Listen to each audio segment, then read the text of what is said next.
What's happening, people? Welcome back to another Matchday vlog. As always, I'm joined by Dad.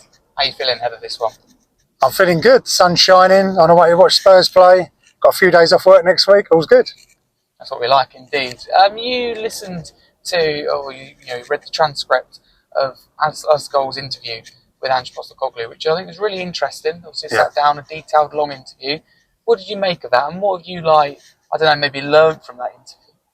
I think the biggest thing for me was there was a lot of talk when they were particularly after the Liverpool game and after the Villa game, both disappointing results, obviously, and performances, especially Liverpool. But there was a lot of talk amongst fans around maybe Ange tried to protect the lead in the Liverpool game, sit back a bit more, like we did against Brentford, blah, blah, blah, blah, blah. But if you listen to that interview, it's nothing of the sort. Ange was like, I never change. It's like, where all systems go, attack, attack, attack. Nothing's changed. It's just the players are either too fatigued or too worried about letting a goal in to play their natural football. That was a big eye-opener for me. So I actually thought we had started to adapt his tactics, but he hasn't. That was just not enough players to revolve, players getting tired, mentally, physically fatigued, and couldn't play the way he wanted them to play. That's really interesting. Yeah, I mean, I only saw little bits of that, but I thought as well that he'd flexed going into that game, but no. He hadn't at all. It makes sense, though, when you see it like that way. So there's no surprise there. But as you say, the sun is shining. We're back. It's been a little bit, a while since we've had a home game. It's been a few away games, isn't there? We won't talk about our last home defeats. I think it might have been that Leicester one at home, 2-1. That was, of course, really disappointing. I think unexpected. But fingers crossed for today. What's your score prediction, Dad? Well, I think, let's be honest. You've got two teams that are in, or two clubs actually, that are in an absolute mess at the moment. Us and Man United. I'd like to think we got enough, but the last time I was positive, we lost 2-1 to Leicester. So I don't know where to go from here. I'm hoping the week of rest rather than a midweek game. I think that makes a massive difference for us. Such a thin squad. Maybe players coming back as well. Yeah, I'm hoping that makes a difference. But if I'm honest with you, I actually think Man United and Spurs are in a very similar place. Man United have got a few more quality players or experienced players, whatever you want to look at it as, because they do spend money on the big ones like the Fernandes of this world. So I actually think it's going to be 2-1 Man United, although obviously I hope I'm wrong. But I think it's going to be that sort of game. I think it's going to be, and then you are in a relegation battle. At the moment we're, 10 points clear? But I think if we lose today, I think it kind of, I know it doesn't physically move us down, but I think it's a bad sign. Do you think we can get dragged into it? Is there any possibility? The only saving grace is the three at the bottom are really, really bad, aren't they? Let's be Southampton are gone. Aren't great. Southampton are gone, Ipswich and Leicester are both. I know they beat us. Says a lot, but they are. They both did, didn't they? They are rubbish. Wolves got a draw against us, didn't they? Well? Yeah, and Ipswich are battling, to be fair, but I think Leicester and Ipswich are worse than us even, and Wolves aren't looking great either. So, that's the only saving grace. There's three or four West Ham really bad. Falling. Even the Spammers look as if they're going backwards, which is great to see. But I'm genuinely worried about our form, but I do understand the mitigating circumstances. Do you think we improve though? Players coming back next few weeks? I think the ones coming back will make a little bit of a difference. Until we get Romero and Van de Ven back, I still see so weak at the back, and then obviously Solanke up front. I don't think we've got as much firepower up front or a strength up front without Solanke, and at the back we're definitely weaker without Romero and VDV. Van de Ven obviously for his physicality and his pace.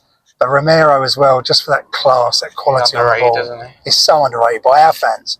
He slows the play down occasionally because he's sensible. He doesn't lose the ball.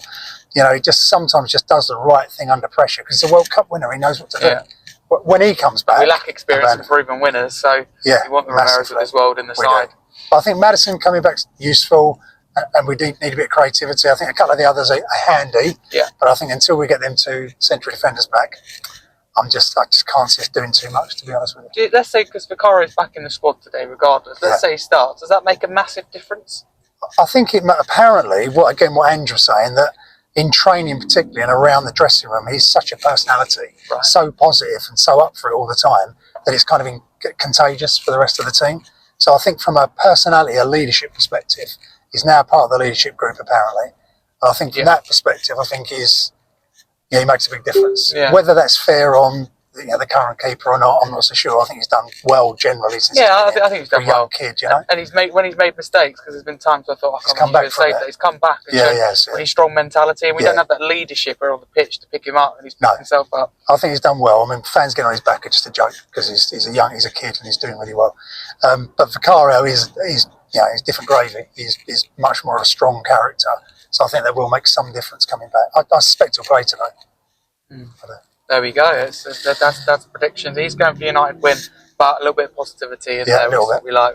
As he said, won't talk about the last time you were positive. But forget about that. Hopefully a lot's changed since then. I mean, we're up 2 cups since. That's not a good thing at all.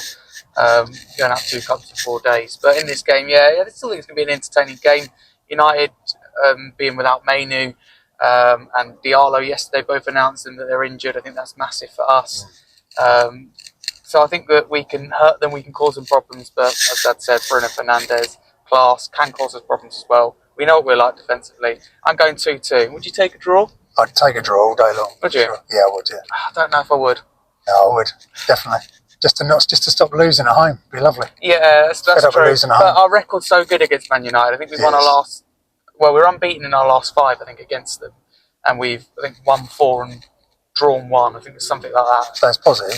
We've got a chance. Yeah. We've got a chance. Never know. Come on, you Spurs. Yeah, up the Spurs. We're inside the stadium, about 3 p.m, an hour and a half kick-off. Gone with fried chicken, but then potato wedges, but then with meatballs. Both really nice. I've had this before, you would have seen. Yeah, nice food. Food eaten, up we go to the 1882 bar to have a read through today's Matchday programme. Kevin Danso on the front.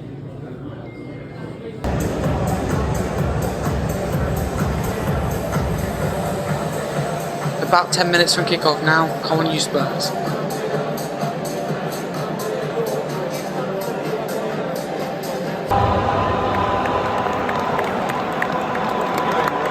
It's time for kick-off.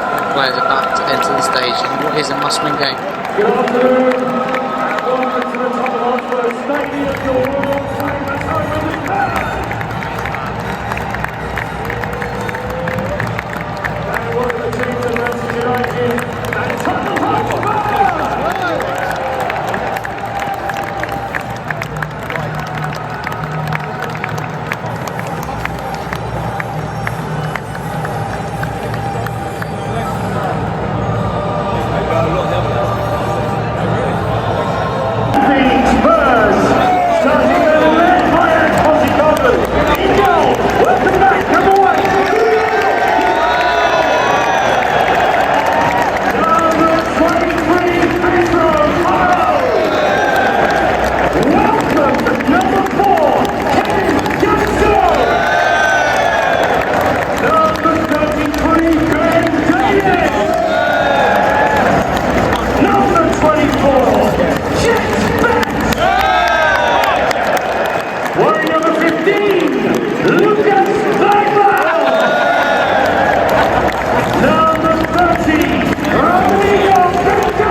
Yeah, that's right, James Maddison, the only goal of the game in the end on his return. Yeah, certainly silencing the doubters, in particular Roy Keane. Nice goal. Full time it ended Spurs 1, Man United 0. Finally got that home win. Feels like a win of real significance. Not perfect, not pretty, but players returning, clean sheet, win, good turnout and change for Tottenham protest, which we'll see in a minute as well. So yeah, a good day all round, good weekend, happy Sunday. Not going to complain at all. So good turnout for change for Tottenham earlier in their pre-match protest. The march, sadly, I was too late to make it to call it and interview people. But here is my footage from the sitting after which I took part in.